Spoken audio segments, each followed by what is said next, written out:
Hello students, welcome to my channel. बेटा जी class 11th का फाइनल एग्ज़ाम अपने स्टार्ट होने वाले हैं और मैथ्स का पेपर अपना जल्द होने वाला है। उसके लिए आज मैं सैम्पल पेपर सॉल्व करवाने जा रही हूँ जो board of school education Haryana ने इशू किया है 2023-24 सेशन के लिए। ठीक है, तो ये आपकी कुछ जनरल इंस्ट्रक्शंस हैं जो आप अपना पढ़ लीजिए फटाफट। जल्दी से हम देखते हैं इनको कि हमारे पेपर में 5 सेक्शन होंगे ABCDE। Each section is compulsory और हर सेक्शन में इंटरनल चॉइस होगी। 9th 10th 11th 12th चारों का एक ही पैटर्न है। सेक्शन ए में 10 MCQ, 4 one word, 4 fill in the blanks या ट्रू फॉल्स और 2 असर्शन रीजन, यानी कि कुल मिलाकर 20 क्वेश्चन एक एक नंबर के आपको मिलने वाले हैं। सेक्शन नंबर बी में 5 वेरी शॉर्ट आंसर मिलेंगे 2-2 मार्क्स के और 2 क्वेश्चन में आपको इंटरनल चॉइस मिलेगी। सेक्शन नंबर सी पर जब हम आते हैं तो 6 शॉर्ट क्वेश्चन होंगे जो कि 3 मार्क्स के होंगे, उनमें भी आपको 2 में इंटरनल चॉइस मिलेगी, ये 10 और ये 18। सेक्शन डी में 4 लॉन्ग क्वेश्चन होंगे 5 मार्क्स का ईच, 4 5 या 20।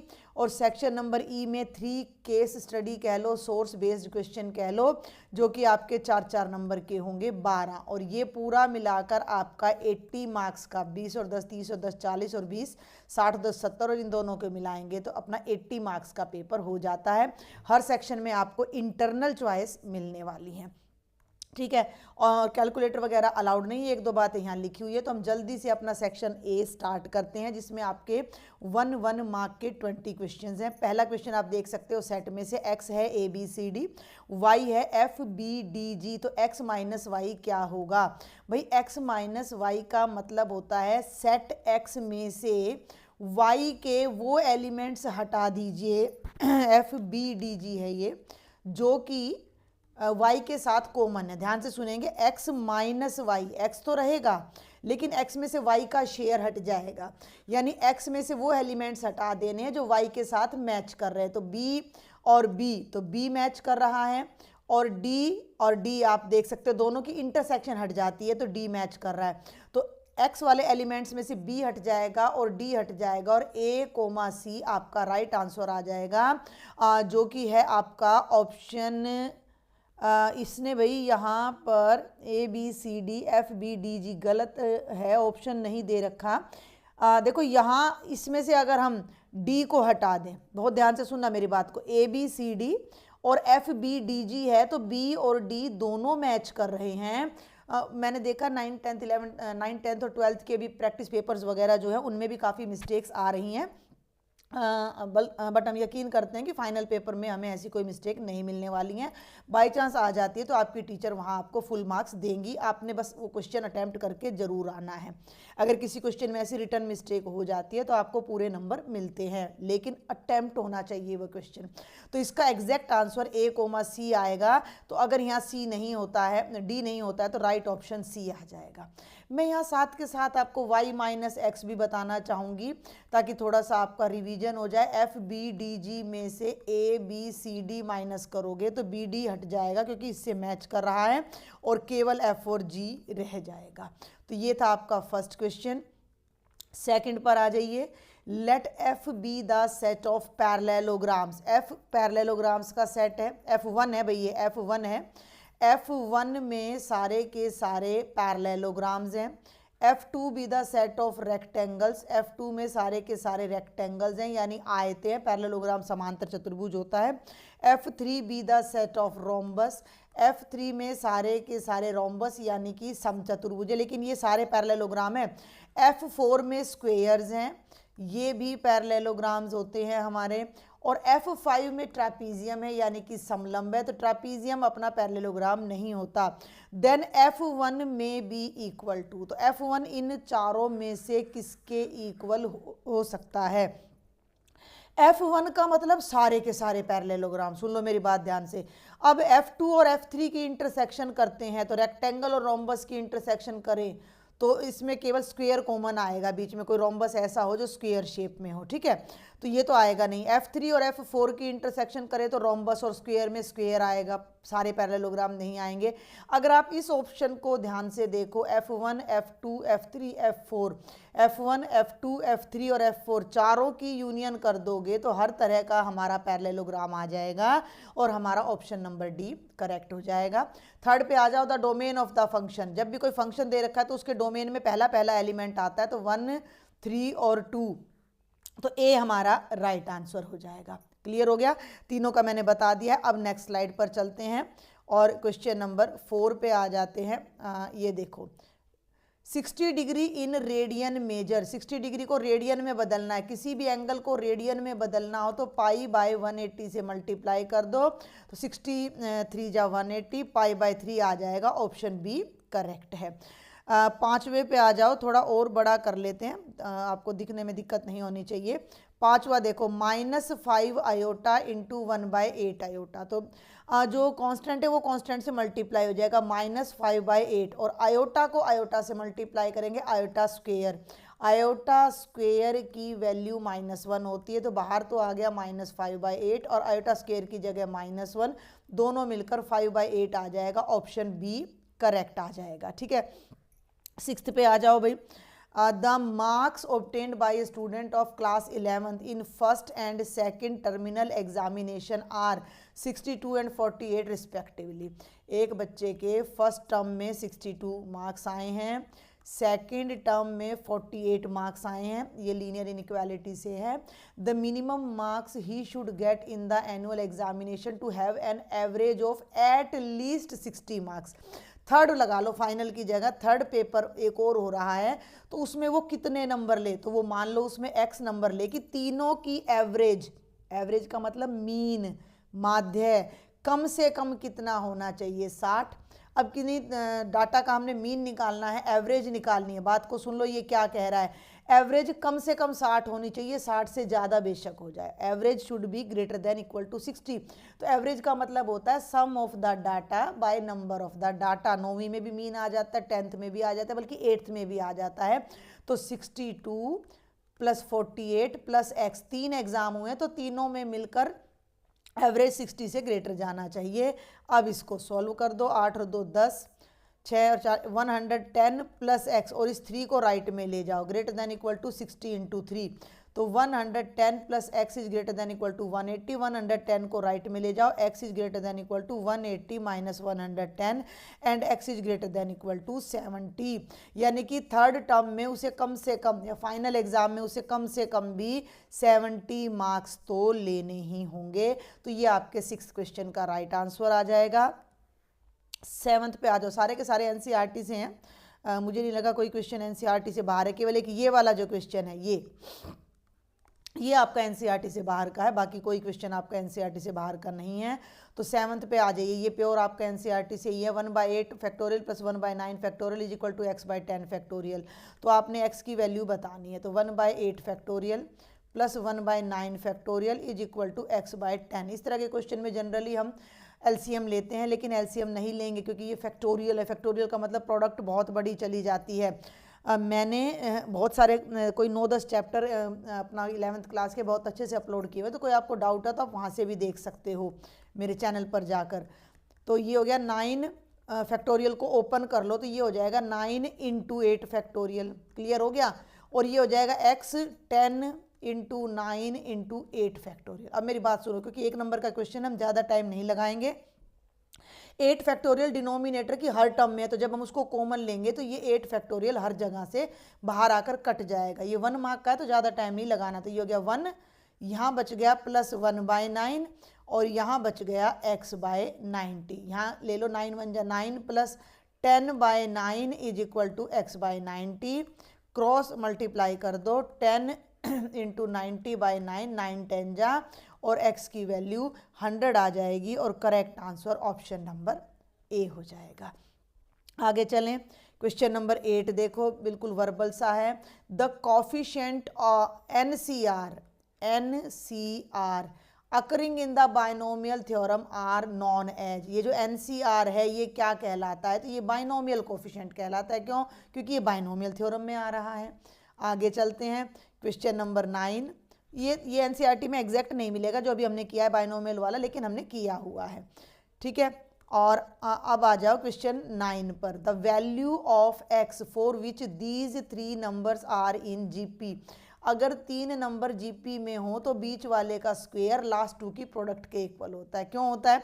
क्योंकि इनका रेशियो सेम होता है। तो b by A is equal to C by B, B by A is equal to C by B. जब इसको सॉल्व करते हैं तो B square is equal to A C होता है। तो ये आपने याद रखना है। तो ये हो जाएगा X square is equal to -2/7 into -7/2, दोनों कट जाएंगे और 1 आ जाएगा। एक्स स्क्वेयर 1 आ जाएगा तो अंडर रूट करेंगे तो एक्स की वैल्यू +-1 आएगी, जो आपका ऑप्शन बी है। आगे बढ़ूँ, 10th पे आ जाओ। In a GP the third term is 24। किसी भी जीपी में जो nth टर्म होती है वो होती है a into R raise to power n-1, जहाँ a फर्स्ट टर्म होती है, r कॉमन रेशियो होता है। अब ये कह रहा है कि भाई जो थर्ड टर्म है वो 24 है। थर्ड टर्म 24 का मतलब a इंटू आर की पावर 2 24 है। सिक्स्थ टर्म 192 है। सिक्स्थ टर्म 192 है, इसका मतलब a इंटू आर की पावर 5 यहाँ से ले रही हूँ मैं, वो कितना है 192। तो 10th टर्म आपने बतानी है। 10th टर्म बताने का मतलब है कि अच्छा इसने a नहीं दिया हुआ है, वैसे इसमें 10th टर्म हो जाएगी a into R raise to power 9। तो पहले हम क्या करते हैं, इन दोनों को डिवाइड करके अपना r कैलकुलेट करते हैं। तो a into R raise to power 5 और divided by a into R square, ध्यान देना मेरी बात पर, इज इक्वल टू 192/24, 24 8 192, और आर स्क्वेयर से आर ये कटेगा, a से a कटेगा, तो R cube is equal to 8 आ जाएगा। और आर 8 किसका क्यूब होता है? 2 का होता है, तो आर की वैल्यू 2 आ जाएगी। अब ये हमारा r इज इक्वल टू 2 आ गया है। और अब हमें 10th टर्म निकालनी है। तो 10th टर्म के लिए मुझे पहले a चाहिए। तो a निकालने के लिए अब मैं क्या करूँगी कि r की वैल्यू को यहाँ कहीं पुट कर देती हूँ। a इंटू आर स्क्वेयर 24 है, तो a इंटू 2 का स्क्वेयर हो गया 24, 2 का स्क्वेयर होता है 4, 4 को उधर ले जाके डिवाइड करोगे तो 4 6 जा 24, तो a की वैल्यू 6 आ गई, r की वैल्यू 2 आ गई। अब आपने 10th टर्म निकालनी है, जो a into R raise to power 9 होता है।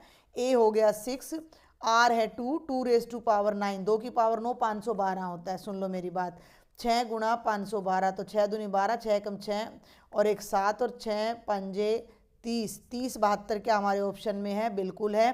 तो ये आपकी 10th टर्म आ जाएगी 3072, जो कि ऑप्शन नंबर बी है। वैसे मैं एक बात आपको बता दूं, ये मैंने पूरा क्वेश्चन आपको करवा दिया है, लेकिन इस क्वेश्चन का हम एक आइडिया और ले सकते थे बिना कैलकुलेशन किए। कैसे? कि फर्स्ट टर्म 24 है जो कि यहाँ ऑप्शन में दे रखी है, तो ये ऑप्शन कट हो जाएगा। इसको ना स्क्रीन को मैं क्लीन कर देती हूँ और अब बताती हूँ। देखो फर्स्ट टर्म पहले ही 24 दे रखी है, तो 10th टर्म तो 24 हो नहीं सकती। सिक्स्थ टर्म 192 दे रखी है, तो 10th टर्म 192 हो नहीं सकती। और ये हमारा ऑड है, क्योंकि जब थर्ड भी इवन है, सिक्स्थ भी इवन है, तो 10th टर्म भी इवन आएगी, तो राइट ऑप्शन यही बच जाता है। तो आप इस तरीके से भी कई बार, लेकिन ये तुक्का हर बार फिट भी नहीं होता है, तो आप कई बार ऐसे कर भी सकते हो। 11th पे आ जाओ। For 2 real numbers A be the geometric mean is. अभी अभी मैं आपको बता चुकी हूँ, मैंने ये बताया था अभी अभी कि अगर ए बी सी उसमें है, जीपी में है, तो बी स्क्वेयर ए सी होता है, और दोनों तरफ अंडर रूट कर दोगे तो बी ए सी का अंडर रूट हो जाता है। अब आपको ए और बी के बीच में कोई ज्योमेट्रिक मीन निकालना है, जिसे मैं जी नाम दे दूं, तो उसका मतलब है कि ए जी और बी तीनों जीपी में है। इसका मतलब जी स्क्वेयर ए बी के इक्वल हो जाएगा, और जब अंडर रूट करोगे तो जी ए बी का अंडर रूट होगा। तो 11th वाले का जो करेक्ट आंसर आएगा वो आपका आ जाएगा under root of A B. Arithmetic mean पूछता है तो वो a प्लस बी का हाफ हो जाता है। क्लियर हो गया? अब आ जाइए क्वेश्चन नंबर 12 पर। The eccentricity of the ellipse. तो एसेंट्रिसिटी देखो मेरी बात सुनो, सबसे पहले तो एलिप्स को अपनी स्टैंडर्ड फॉर्म में ले आओ। एलिप्स की 2 स्टैंडर्ड फॉर्म होती हैं, X square by A square plus Y square by B square is equal to 1, या फिर X square by B square plus Y square by A square is equal to 1, ये होती हैं। अब ये है, इसको दोनों तरफ 16 से डिवाइड कर लो दोनों, क्योंकि राइट साइड में मुझे 1 चाहिए है ना, तो 16 से डिवाइड करेंगे तो ये कैंसिल, ये बन गया X square by 1 plus Y square by 16 is equal to 1। इसका इससे कंपैरिजन करो क्योंकि ए ऑलवेज बी से ग्रेटर होता है। तो ए स्क्वेयर अपना 16 आ गया, अंडर रूट करोगे तो ए की वैल्यू 4 आएगी, बी स्क्वेयर 1 आ गया तो बी की वैल्यू 1 आएगी। और एलिप्स की एसेंट्रिसिटी का हमारा फॉर्मूला होता है A square minus B square का under root divided by A, C by A भी इसको बोल देते हैं, ये सी की वैल्यू होती है। तो ए स्क्वेयर हो गया 16 माइनस 1 का अंडर रूट और ए की वैल्यू 4 है, तो ये आ गया अंडर रूट 15 डिवाइडेड बाय 4। तो ये आपका फाइनल आंसर आ जाएगा क्वेश्चन नंबर 12 का रूट 15/4। ठीक है, मैं समझाने में आपको इसलिए टाइम लगाती हूँ कि बाय चांस यही क्वेश्चन थोड़ा लॉन्ग में आ जाए तो आप कैसे करेंगे। 13वां देखिए, लिमिट वर्बल क्वेश्चन है, limit x tends to 0 tangent x by x 1 होता है। अगर इसकी जगह साइन x बाय x होता तो भी 1 होता। साइन x का डेरिवेटिव हमने निकालना है जो कि cos x होता है, क्योंकि एक नंबर का है तो आपको करके नहीं दिखाना है। अब क्वेश्चन नंबर 15 पे आ जाओ। Mean deviation about median for this data. Median बोला है तो मीडियन के लिए पहले डाटा को हम लिखेंगे अपना असेंडिंग ऑर्डर में। तो असेंडिंग के लिए शुरू हो जाइए 36, फिर भाई आपको क्या दिख रहा है 42, फिर 45, पहले गिन लो कितना 1 2 3 4 5 6 7 8 9 और 10 है ये, तो 2 मिडिल टर्म आएंगी 42 45, 2 बार 46 है, फिर अपना 49 है, फिर 51 है, फिर 53 है, फिर 60 है और फिर 72 है। लेट्स काउंट 1 2 3 4 5 6 7 8 9 10 है। तो 4 टर्म इधर से हट जाएंगे और 4 इधर से, और बीच की 2 मिडिल टर्म आएंगी। शॉर्ट में बता रही हूँ क्योंकि एक नंबर का है। तो मीडियन क्या हो जाएगा, मीडियन हो जाएगा 46 प्लस 49/2 95/2, 2 चौके 8, 2 सत्ते 14, थोड़ा लंबा दे दिया इन्होंने ये क्वेश्चन 1 मार्क के अकॉर्डिंग, तो 47.5। अब मीन डेविएशन अबाउट मीडियन क्या होता है कि हर डेटा में से, अब सबसे पहले हम क्या निकालेंगे, हम xi माइनस m निकाल कर उसका मॉडुलस निकालेंगे, यानी कि हर डेटा में से हम पहले मीडियन को माइनस करेंगे। तो 36 में से 47.5 को कर लो, 47.5 में से 36 को कर लो, तो 47 में से 36 गए तो अपना 11.5 आ जाएगा, है ना। यहाँ से शुरू मैं इधर से लूँगी, इस ऑर्डर में ही लेके चलूँगी मैं, ठीक है। और 47.5 में से 42 करोगे तो 5.5, फिर अपना 2.5, 1.5 और 46 करोगे 1.5, और 49 में से 47.5 करोगे तो फिर से 1.5, 51 में से 47 गए तो अपना 4 और आधा और चला गया तो 3.5, 13 में 7 गए 6, ये हो जाएगा 5.5, 60 में से 47 करोगे 13 और उसमें से भी 0.5 करोगे 12.5, और 72 में से 47 करोगे तो 25 और ये आ जाएगा 24.5। और मीन डेविएशन अबाउट मीडियन क्या हो जाएगा, इन सब का सम divided by number of data. तो नंबर कितना है 10। अब इन सब का सम करके मैं यहाँ डायरेक्ट लिख दूंगी, प्लस प्लस करके नहीं दिखाऊंगी मैं। तो 10 बार तो पीछे 5 आ रहा है, तो 50 की 0 कैरिंग 5, 5 हमने कैरी करा तो 5 4 9 2 11 और 5 16 और 3 19 और 1 20 21 22 23 24 और 5 29 और 1 30 3 और 2 5 और 1 6 6 6 6 और 1 7। आपकी कैलकुलेशन इतनी फास्ट होनी चाहिए, 70/10 और ये कितना आ जाएगा 7 आ जाएगा। मैंने आपके सामने ही किया इस क्वेश्चन को, ठीक है। तो आपको भी ऐसे ही वर्बल करना है, कोई कैलकुलेटर आपको अलाउड नहीं होता है। और अब चलते हैं नेक्स्ट क्वेश्चन पर। ये आ जाता है क्वेश्चन नंबर 16। देखो जरा, 1 card is drawn from a well shuffled pack of 52 cards. If each outcome is equally likely, then the probability of the card will be black. कितना आसान है, ब्लैक कार्ड 26 होते, 26/52 1/2 आ जाएगा, 10th लेवल का है। Mutually exclusive events are those in which occurrence of any one of them excludes the occurrence of other, ठीक है। Mutually exclusive event वो होते हैं जिसमें एक इवेंट का हैपन होना दूसरे को बाहर कर देता है, यानी कि दोनों एक दूसरे पर डिपेंड नहीं कर रहे हैं। तो ये बिल्कुल ट्रू है, एक होने का दूसरे पर कोई फर्क ना पड़े, वो म्यूचुअली एक्सक्लूसिव होते हैं। 18th पे आ जाओ। वैसे एक ही आया, ट्रू फॉल्स का इसने 2 बोला था तो फिलिप्स के आ गए होंगे। A die is thrown, find the probability that a number more than 6 will appear, नहीं आएगा। तो 0/6 यानी 0 आ जाएगा। ये दोनों तो बहुत ही आसान क्वेश्चन उन्होंने दे दिए। और अभी असर्शन रीजन के आपके क्वेश्चन है, मैं एक बार एक्सप्लेन कर देती हूँ। असर्शन रीजन में क्या होता है, आपको एक असर्शन गिवन होगा और एक रीजन, पहले दोनों की ट्रुथ या फॉल्स को आपने चेक करना है कि दोनों में से कौन सा सही है और कौन सा गलत है। और ये 4 आपके ऑप्शन होंगे जो आपने चूज करने हैं। अगर असर्शन और रीजन दोनों ट्रू हैं और this reason is the correct explanation of assertion, यानी नीचे वाला आर वाले रिजल्ट को ऊपर वाले में यूज किया गया है, आर का यूज करके ऊपर वाले को ट्रू प्रूव किया गया है, तो आपने फर्स्ट को अपना आंसर चूज करना है, ए पार्ट को।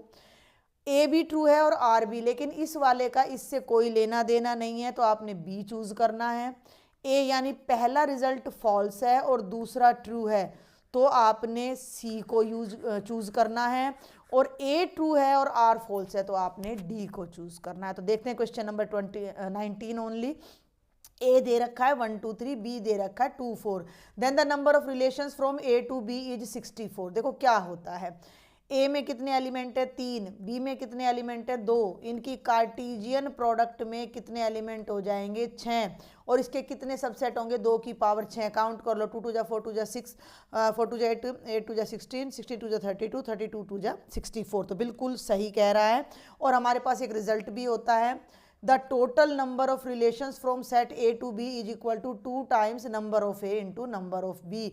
देखो ना, 2 की पावर में 6 कर रही हूं मैं, यानी 2 की पावर में 3 गुणा 2 कर रही हूँ, यानी कि 2 की पावर में cardinal number of A into cardinal number of B. यही हमारा फॉर्मूला होता है। तो ए भी ट्रू है, आर भी ट्रू है, और इसका यूज करके ही हमने ऊपर वाले को अभी प्रूव किया है। तो हमारा correct answer option number A हो जाएगा। और अब जल्दी से इस सेक्शन के लास्ट क्वेश्चन पर चलते हैं। यहाँ असर्शन इधर दे रखा है, रीजन पीछे दे रखा है, कोई बात नहीं, इसको थोड़ा और ऊपर ले लेते हैं। Domain and range of relation are x, x + 5 defined on the set 0 1 2 3 are respectively this and this. Check कर लेते हैं। ये कह रहा है कि यहाँ अगर x आएगा तो यहाँ x + 5 आना चाहिए। ये 0 है, ये 1 है, ये 2 है और ये 3 है। तो 0 में 5 जोड़ोगे तो 5 आना चाहिए, 1 में 6, 2 में 7 और 3 का 8। तो बिल्कुल सही कह रहा है। ये तो डोमेन है और ये रेंज है, तो ये बिल्कुल सही कह रहा है।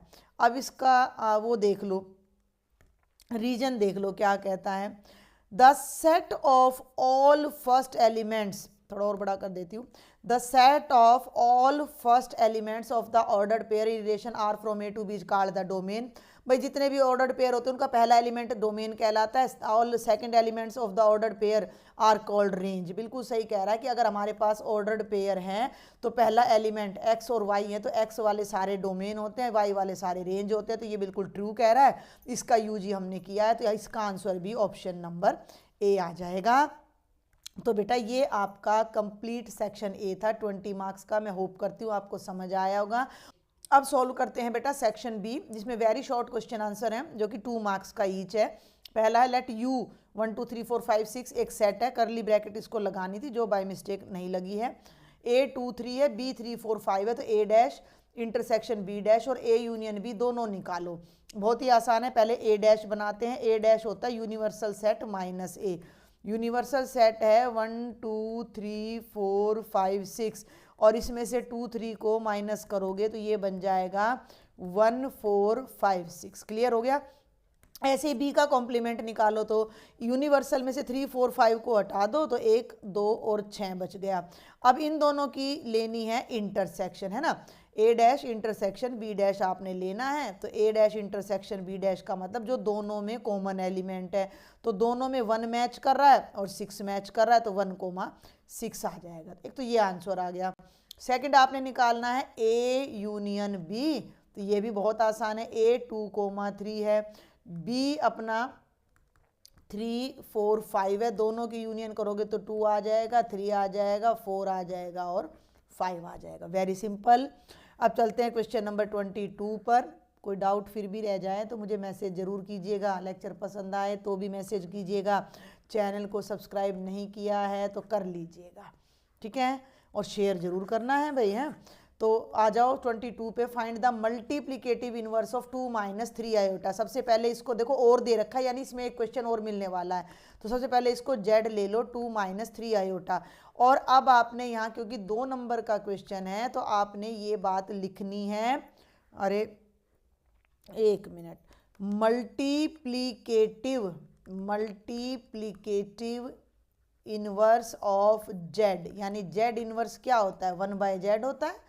तो जेड इनवर्स हो जाएगा 1/2 माइनस 3 आयोटा।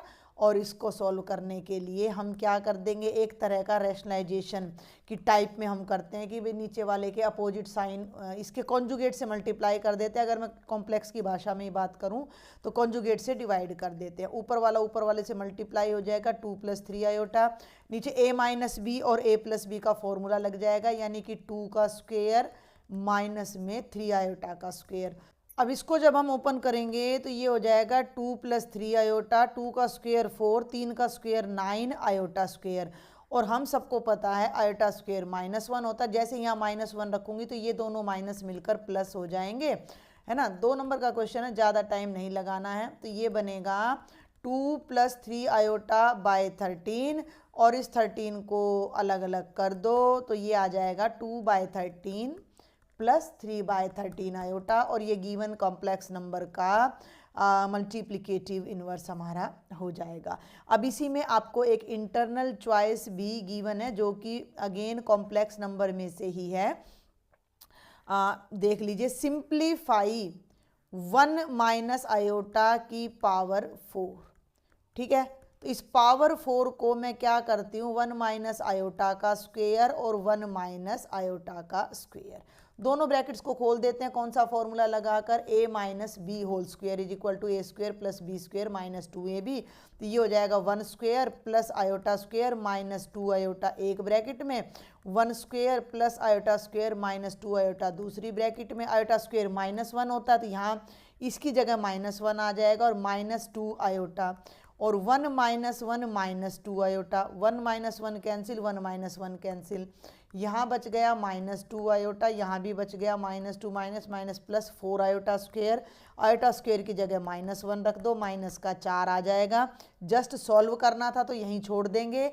अगर एग्जामिनर कहता है कि इसको a जमा b आयोटा की फॉर्म में लिखो तो आप इसको -4 + 0 आयोटा की फॉर्म में भी राइट कर सकते हो। 23 पे आ जाओ, आसान आसान से ही है ये क्वेश्चन। तो solve the inequality for real x, 3x - 7 is greater then 5x - 1। x एक तरफ ले आओ, 3x - 5x greater than, -1 right में है, 7 को राइट में ले जाओ, प्लस हो गया। ध्यान देना, अभी 3x में से 5x को माइनस करेंगे तो -2x, 7 में से 1 माइनस करेंगे 6। अब ये इनइक्वालिटी कर रहे हो आप, इक्वालिटी नहीं कर रहे हो, मेरी बात को सुनना ध्यान से, यहाँ कराती हूँ मैं। -2x ग्रेटर देन 6 आ गया।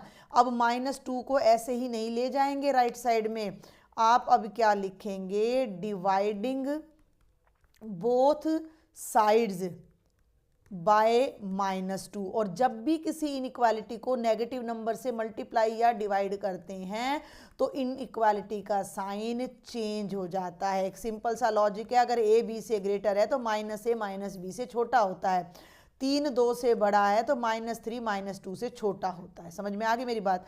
तो ये आपने स्पेशल इसको ध्यान रखना है, कलेक्ट टू मेमोरी। मैं स्टार कर रही हूँ, इस बात पे बहुत बच्चों के मार्क्स कटते हैं। -2 cancel, x is less than 2 3 जा 6 -3, और x एक रियल नंबर है, -3 से छोटे रियल नंबर कौन से हो जाएंगे, -∞ टू -3 एज एन इंटरवल। आपने यहाँ पर आंसर को राइट करना है तो ज़्यादा इफेक्टिव आपका क्वेश्चन हो जाएगा। ठीक है, बात समझ में आ गई। ये मेन पॉइंट है, जैसे ही मैंने डिवाइड किया वैसे ही मैंने साइन को चेंज कर दिया। ओके, अब आ जाओ क्वेश्चन नंबर 24 पर। The fourth term of A GP, देखो जीपी अभी इसी वीडियो में मैंने बताया, तो जीपी की जो फोर्थ टर्म है, पहले मैं पढ़ दूं statement, is square of its second term and first term is -3। जो जीपी है उसकी पहली टर्म तो -3 है, और जो फोर्थ टर्म है वो सेकंड टर्म का स्क्वायर है। तो सेवंथ टर्म बताओ। ए आपको दे रखा है, आर निकालना है, इस रिलेशन से आर निकाल लो। A4 का मतलब होता है A into are cube, A2 का मतलब होता है A इंटू आर और उसका स्क्वायर। ये बात हमें गिवन है, ये बात हमें गिवन है कि जो फोर्थ टर्म है वो सेकंड का स्क्वायर है। ठीक है, तो उसको हमने कंडीशन को लगाया, तो A R cube is equal to A square R square. अब ए की वैल्यू पुट कर दो, दोनों तरफ कितनी है, -3। तो ये तो हो गया -3 आर क्यूब, और इस आर स्क्वायर को लेफ्ट में ले आओ और ए का स्क्वायर करोगे यानी 9 आ जाएगा। आर स्क्वायर से आर क्यूब कैंसिल, समझना। तो ये इसको थोड़ा इधर कर लेते हैं, तो ये आ जाएगा -3 R is equal to 9, R is equal to 9 by -3, और आर की वैल्यू भी -3 आ गई। ठीक है, अपना जो आर है वो भी -3 आ गया, ए भी -3 दे रखा था, और आपने सेवन्थ टर्म निकालनी थी, तो वो हो जाएगी A into R raise to power 6, यानी -3 इंटू -3 की पावर 6, और ये -3 की पावर 7 हो जाएगी। 3 तिया 9 तिया 27 तिया 81 तिया 243 तिया 729, और 729 को 3 से करेंगे तो 3 27 2 8 2187 आना चाहिए माइनस में। ठीक है, ये आपकी आ जाएगी सेवन्थ टर्म। मैं होप करती हूँ कि ये आपको समझ आया होगा। पूरा क्वेश्चन मैंने एक फ्रेम में कर दिया है, टर्म्स मैं आपको पहले ही बता चुकी हूँ। अब ये देखो, आप एक बात पे गौर करो कि यही क्वेश्चन तो आपको 1 मार्क में दे रखा था, find the eccentricity of the ellipse, और यही क्वेश्चन अब आपको दे दिया 2 मार्क्स में, है ना। इसीलिए मैंने वहाँ पर डिटेल में बता दिया था। इस एलिप्स की एसेंट्रिसिटी बताओ। एलिप्स की इक्वेशन है 4x square plus 9y square is equal to 36। Standard form में लाने के लिए दोनों तरफ 36 से डिवाइड करेंगे। ये डिटेल मैं 1 मार्क में समझा चुकी हूँ, ठीक है ना, इसी वीडियो में। 4 9 जा 9 4 जा, तो ये हो गया x square by 9 plus Y square by 4 is equal to 1। इसका जो है कंपैरिजन हम करेंगे, अरे X square by A square plus Y square by B square is equal to 1 से। तो ए स्क्वेयर 9 हो गया, बी स्क्वेयर 4 हो गया, और एसेंट्रिसिटी मैंने बताई थी ए स्क्वेयर माइनस बी स्क्वेयर का अंडर रूट डिवाइडेड बाय ए, है ना। तो ए स्क्वेयर कितना है 9, बी स्क्वेयर कितना है 4, और ए कितना है 3, क्योंकि ए का स्क्वेयर 9 है। जब दोनों तरफ अंडर रूट करोगे तो ए की पॉजिटिव वैल्यू लेंगे तो वो 3 आएगी। तो ये √5/3 आपकी एसेंट्रिसिटी आ जाएगी एलिप्स की। और हाइपरबोला की ऑप्शनल चॉइस में हाइपरबोला की दे रखी है, जो कि और भी इसी तरीके से वो है आपका find the eccentricity of hyperbola 16x square minus 9y square is equal to 576। Standard form में कन्वर्ट करने के लिए आपको दोनों तरफ 576 से डिवाइड करना है, क्योंकि मुझे राइट साइड में 1 चाहिए। तो 16 को करेंगे तो 16 तिये 48 और 16 छिक्के 96, ठीक है। और 9 से करेंगे तो 9 छिक 54 और 9 चौक 36 और इज इक्वल टू 1। क्लियर हो गया। अब हम इसका कंपैरिजन करते हैं X square by A square minus Y square by B square is equal to 1 से। तो ए स्क्वेयर 36 हो गया, साथ में ए भी निकाल लो 6 आ जाएगा, बी स्क्वेयर 64 हो गया। और हाइपरबोला की जो एसेंट्रिसिटी होती है हाइपरबोला की, वो होती है A square plus B square का under root divided by A square है 36, बी स्क्वेयर है 64 और डिवाइडेड बाय 6। ये देखो 100 बनेगा और 100 का अंडर रूट आएगा 10, 10/6, 2 5 10 और 2 3 6, तो 5/3 आपका आंसर आ जाएगा। तो बेटा जी ये आपके 2 सेक्शंस मैंने कराए हैं, ए एंड बी, दोनों को देखें, अपना तैयारी करें। बहुत जल्द मैं बाकी के सेक्शंस का सॉल्यूशन भी आपके लिए लेकर आने वाली हूँ। लेक्चर को ज़्यादा से ज़्यादा बच्चों तक ज़रूर पहुँचाएं, लाइक करें, सब्सक्राइब करें। Thank you.